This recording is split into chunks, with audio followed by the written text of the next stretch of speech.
Hello friends, welcome to our YouTube channel. In this video I'm going to show you how you can fix your network settings if your network is not working in your Vivo smartphone. How you can just fix this problem if you are just tapping on your network or open airplane mode and it is not showing and your network is not showing on the top of the battery sign.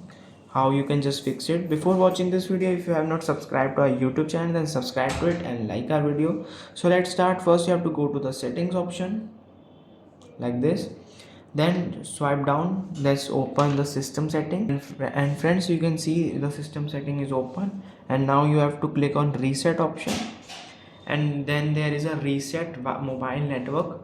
Click on this and you have to reset setting by tapping on reset setting like this, and your network setting has been reset. Now you can just restart your phone and your network is now working properly. I hope you like this video. If you like this video, then subscribe to our YouTube channel for more helpful tips and tricks videos. Thanks for watching.